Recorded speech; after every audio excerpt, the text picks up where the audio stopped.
Saat aku sudah mulai merasakan ngantuk yang menghampiri kedua mataku, suasana malam yang sangat hening dan hanya ditemani sayupnya desir angin yang membuat tubuh ini terasa dingin. Perumahan yang padat penduduk pun terasa senyap dengan keheningan malam. Tak lama kemudian, aku pun mulai terlelap dan memasuki alam tidurku yang begitu pulas. Ketika semua orang terlelap dengan segala keindahan di alam mimpinya, tiba-tiba terdengar suara gemercik api yang setiap detik semakin keras.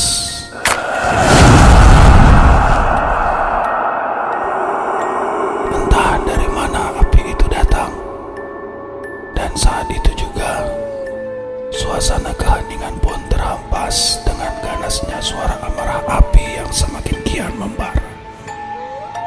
Kepanikan muncul dan semua orang mulai berlarian keluar dari kediamannya untuk mencari dari mana sumber api itu. Suara teriakan dari berbagai sudut pun sangat terdengar jelas.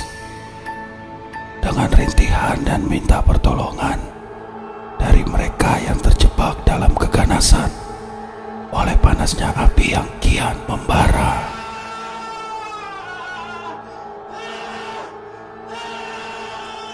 Sang api pun sepertinya tidak ada belas kasihan. Dia terus mengajar habis semua sudut dan rumah yang dilewatinya. Semua orang panik dan tidak tahu apa yang harus dilakukan. Kejadian itu sangat cepat. Bahkan air yang disiram pun sepertinya tidak ada gunanya untuk meredam amarah dari panasnya api itu. Waktu pun terus berjalan.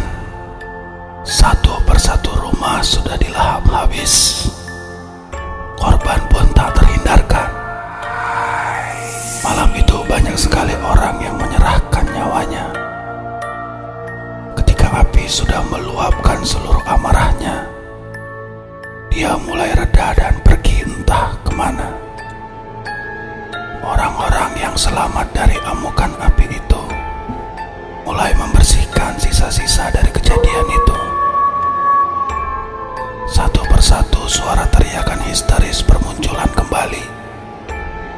Itu adalah teriakan kekecewaan dan putus asa dari mereka yang melihat anggota keluarganya yang tidak selamat dari kejadian dan musibah tersebut. Suara rintihan dan tetesan air mata membanjiri suasana malam hari yang penuh tragedi menyeramkan itu. Beberapa korban pun dibawa keluar dan dikumpulkan. Lalu aku melihat ada cahaya yang keluar dari tubuh korban-korban tersebut.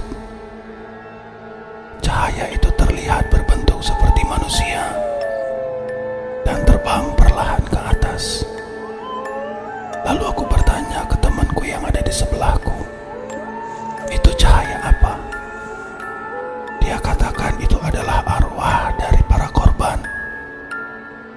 Lalu aku bertanya cahaya itu pergi kemana.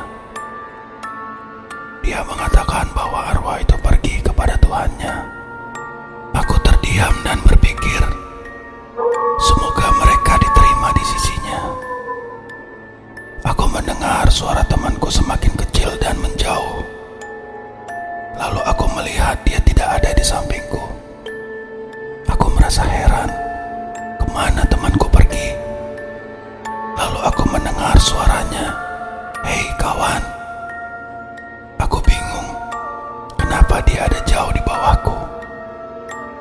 Lalu ia berkata, "Selamat jalan kawan."